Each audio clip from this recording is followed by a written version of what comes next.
Welcome back and welcome to Wednesday's program. Glad to have you here on what's been another beautiful day in the neighborhood, the last day of winter. Even though tomorrow is going to feel much more winter-like than today. The first day of spring is going to feel anything but that you would like it to. It's not unusual for it to feel as it's going to here in Kentucky. We just don't like it. We're talking about temperatures we're talking about today's daytime high, from today's to tomorrow, a 40-degree swing in daytime highs between the 2 days, around about. It's going to be breezy, it's going to be cold, there's going to be some showers, and there are some parts of Kentucky already getting ready to see some severe thunderstorms out of this. Not so much for our area and the viewing area, I'm glad to report, but definitely a lot to talk about weather-wise. But today it's been beautiful, warm, very low relative humidity levels, and again, we're seeing a number of forest fires. I think a down power line may have sparked a brush fire or forest fire in McGoffin County just a short time ago before I started the program. And in response to the relative low humidity and the wind and the dry conditions, another burn ban issued, this time here in McGoffin County. Of course, keep in mind, obviously, there are restrictions during forest fire hazard season, which we are in, but this is a complete and total burn ban issued by McGoffin County Judge Executive Matt Wireman in his office, saying that due to the current and predicted weather conditions and the extraordinary danger of forest fires, an immediate ban on all open burning in McGoffin County is essential for the health and welfare and property of the citizens of McGoffin. So all outdoor banning is prohibited, and this ban is going to remain in effect and enforced until April the 30th, unless it's lifted or modified by the judge's office between now and then, which could happen, of course, pending some shift or change in the weather conditions and the state of our forests and brushlands. So a total burn ban in effect in McGoffin County, no burning whatsoever. Now, on another note, we'll be talking soon about illegal dumping. I've been out surveying McGoffin County. I've been receiving some documents and photographs from county government, and we're starting to see, as perhaps was expected with the increase in garbage collection rates, a number of new dump sites starting to pop up, and the county is working to try to limit those and find those responsible, and that will be a topic of a future discussion and report.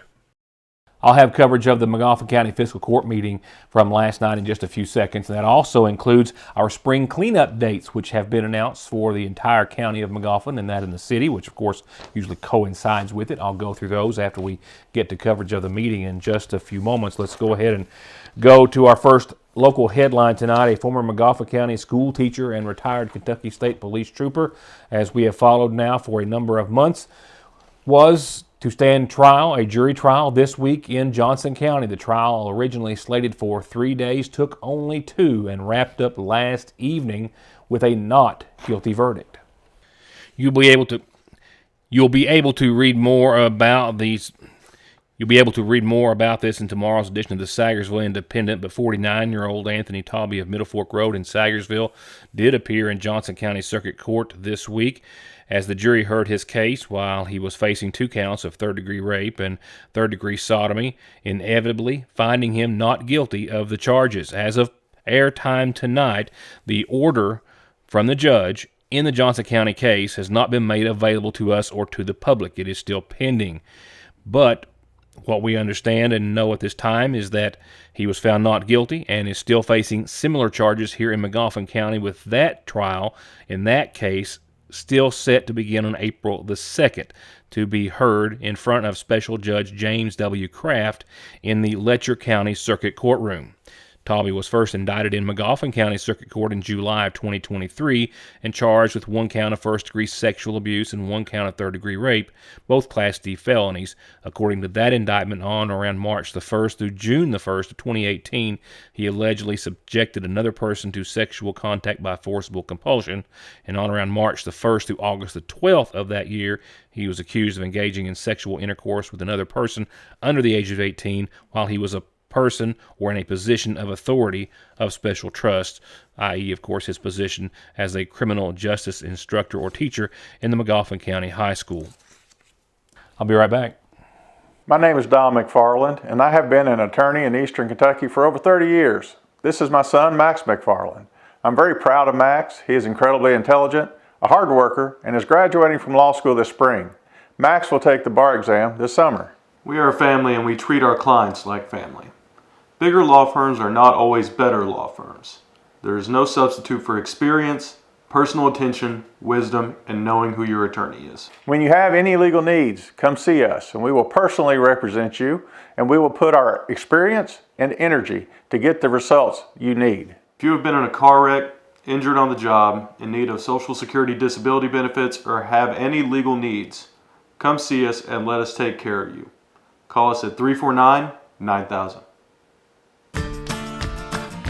I believe in Kentucky. I believe in Kentucky. I believe in small town values. And Mom and Dad and the things they handed down. I believe some of the best people in the world are farmers. I believe in insurance that protects families, homes, and cars. I believe in always finding a way to do what you love. I am Kentucky. I am Kentucky. I am Kentucky. Atrial fibrillation is one of the more common rhythms we see. AFib is an arrhythmia of the heart where the top part of the heart is beating erratically and out of sync with the bottom part of the heart. The electrophysiology service is made up of a team of healthcare providers, and that includes an electrophysiology lab where we're able to do procedures to help repair heart rhythm problems. When a patient becomes heart rhythm free, it can really restore their life. ARH, more for Appalachia. Every season brings its own challenging driving conditions, and some more than others. Stay up to that challenge at Conley's. Check out their monthly specials on the best tires. Their $35 computer diagnostic and over 30 years of brakes and oil and maintenance to keep you rolling. Conley Tire in Staffordsville and ConleyTire.net. SMB is proud to stand with you with what might be your very first and definitely last checking, savings, retirement, even Christmas Club account, along with consumer, auto, mortgage, business loans that you can easily manage from anywhere in the world with safe, secure mobile and online banking that comes from over 120 years of commitment to your financial life and well-being, today, tomorrow, and forever. Salyersville National. In some financial news for you this evening, after what I believe was 3 consecutive increases in interest rates for the second time now in a row per their last 2 meetings, the Federal Reserve has stood pat and held rates where they are, putting a pause on them while they evaluate any economic uncertainty that may be looming in the future, analyzing tariffs, of course, that are being implemented in this country and, of course, in others that we do business with. So rates have stayed the same as of today. The Reserve, however, does say that they may cut rates and hope to twice over the course of the next year, and that just, of course, is all dependent on a number of economic indicators and trends. We will keep you up to date. The Montgomery County Fiscal Court met in regular session last night. Here's coverage of that. The court was presented with a report on the CMTA Energy Savings Project. They hired this organization back in December of 2021. That was to renovate the HVAC and the lighting in the county-owned facilities. The company then guaranteed that they would save the fiscal court about $58,000, which is required to make the debt payment on all the upgrades they did. However, this past year, the second year since they began, they've been able to save over $77,000, or about 32%. CMTA representatives saying that they upgraded those buildings with the money they were already spending, and when you're creating excess savings, you essentially have more money than you would have had if you still had the old equipment in those buildings, but now they have new equipment, and that equipment has made them more money. A Big Sandy Area Development District representative reported that to the court on county projects, explaining the biggest project they're doing in the county right now is at the industrial park, the $1 million investment that the judges spoke about here on the program on numerous occasions to help create the park. They say that the ad is helping to design and complete the substructure and infrastructure, and they'll be extending the sewer to the park, making it ready to market, saying that already having 3 companies signed up and ready to locate is something that just doesn't happen very often, pretty much unheard of, as the Big Sandy Ad Board put it. There were also some important dates announced, ones that we look forward to every year. I don't know, it's good and bad. It's a great service, it's a great opportunity. Sometimes it's just a little bit of work, but the benefit, of course, is certainly there. And, of course, I'm talking about the spring cleanup dates. The annual countywide cleanup event is going to start April the 7th through the 11th. Now, this year, it is District 2's turn to go first. So, District 2, April the 7th through the 11th, that week. The following week, it will be District 3, the 14th through the 18th. And District 1 will wrap it up the 21st through the 25th. This is for all residents of McGoffin County to dispose of residential debris. You can place the items at the end of your driveway during the entire week for your district, and any resident of McGoffin County can also take those items to the transfer station across from Rumpke on 460 during any of those 3 weeks. No hazardous waste, no construction debris, no liquids like paint or household waste of things of that nature, but anything else pretty much applies. And with that said, the city of Sagersville is also having theirs throughout the entire time, the 7th through the 25th. And just to give you an idea of where the districts are, the District 1, you see they're shaded in the yellow, District 2 in the green, District 3 there in the pink. I know it's not a very high resolution map, but that should help give you an idea. That's always confusing every year to figure out who's where in those particular districts. We will, of course, keep reminding you, keep posting this for you, and it will be published in tomorrow's edition of the Sagersville Independent as well. And here's tonight's McGoffin Farm Bureau calendar. First, a reminder, tomorrow is the Water into Wine Food Pantry Senior Commodity Day, 9 to 11. Please bring your pantry card and have it ready with you. And don't forget, you still got to the end of the month to take advantage of free soil testing at the McGoffin County Extension Service. Test your garden, your pasture, and or your lawn, 3 samples per household in McGoffin County through the end of the month. If you have any questions, call 349-3216 and get in on this. It's a very helpful service. If you've got something that's just not right with your garden or your grass or your pasture, they can certainly point you in the right direction and take the guesswork out of it.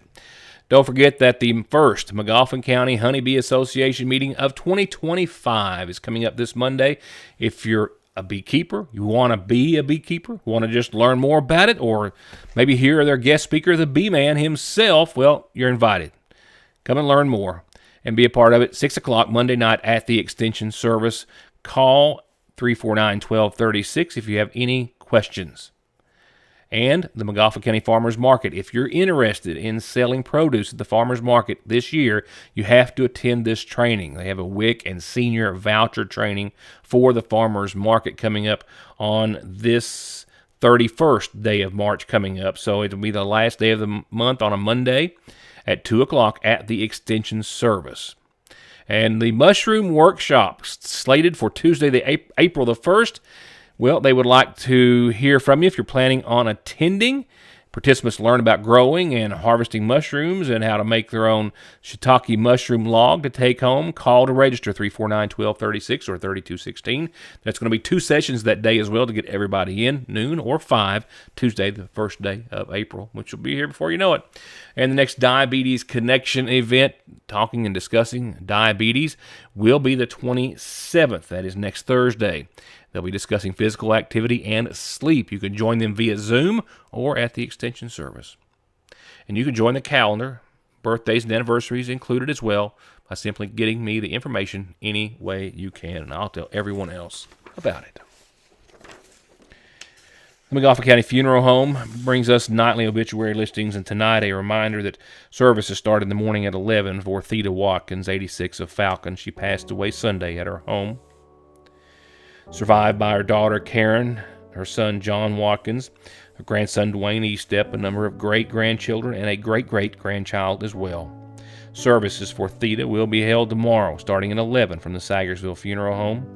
Visitation, of course, continues tonight. The arrangements, again, under the care and direction of the Sagersville Funeral Home. Services will start Friday morning at 10 o'clock in honor of 92-year-old Billy Joe Rowe Sr. of Sagersville. He's survived by his wife, Barbara Jean, sons John Fitzgerald and Billy Joe Rowe Jr., his daughters Bridget Ann Rowe, Melissa Louise Barnett, Rebecca Jean Kraft, his brothers Lloyd and Michael Rowe, and 15 grandchildren and several great-great-grandchildren as well. Services in his honor again start Friday morning at 10 from the Licking River Baptist Church. Visitation will be tomorrow evening from 6 until 9. The McGoffin County Funeral Home is in charge of arrangements.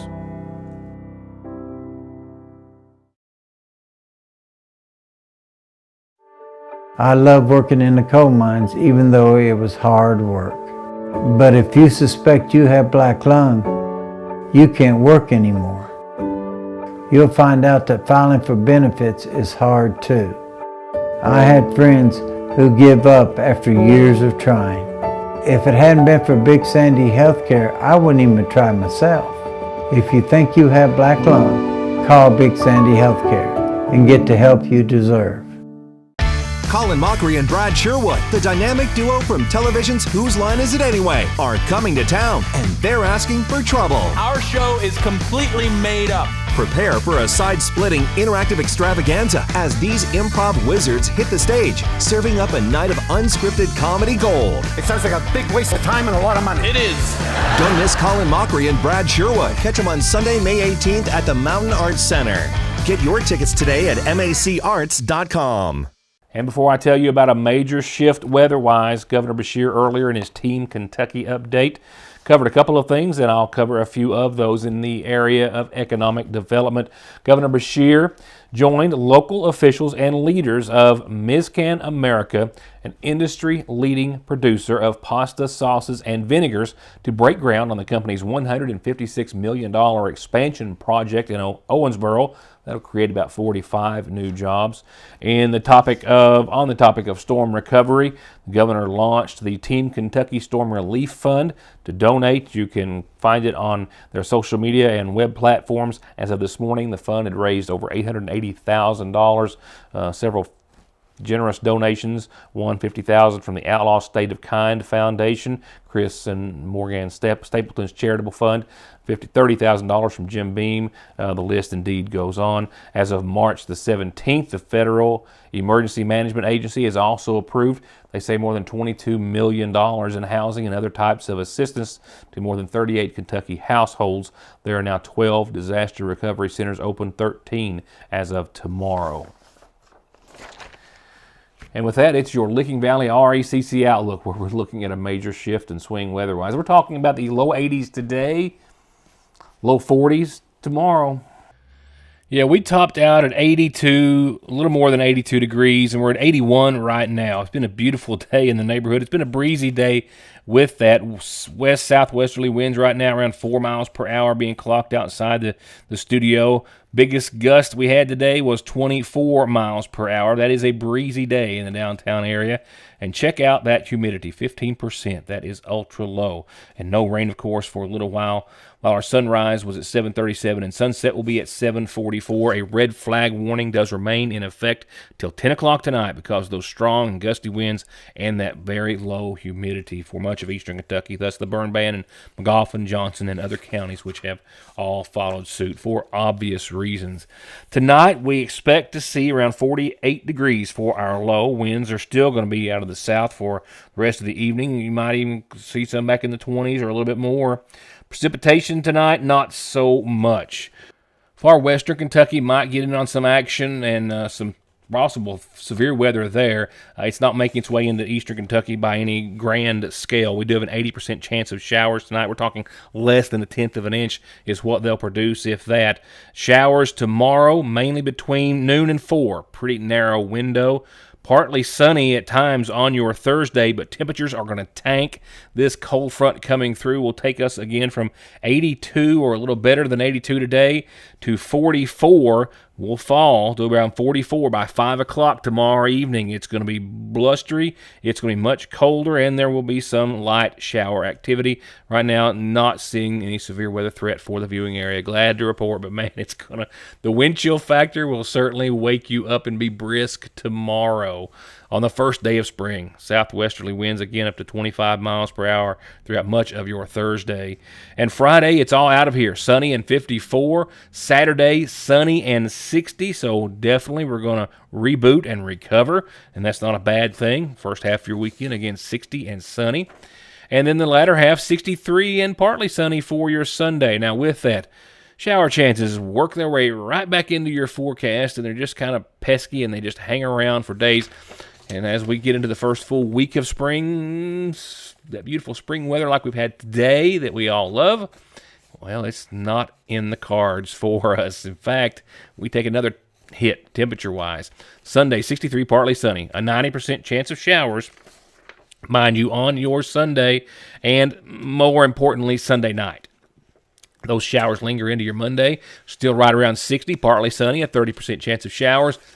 Another scenario, another setup, takes us down to the low to mid-50s for daytime highs, at least Tuesday and Wednesday with a little sun, and still some 40% shower chances consecutive both days through this time next week. Kentucky weather, you just never know. That's it. That'll do it for tonight. Thank you for watching. I'll see you back here tomorrow, hopefully after you've got tomorrow's edition of the Sagersville Independent firmly in grasp, hitting the newsstands bright and early in the morning. A host of sporting news, wonderful information, and of course we always like to make it entertaining as well. Another Throwback Thursday page is just hard to beat. I'll see you then. Thank you for watching.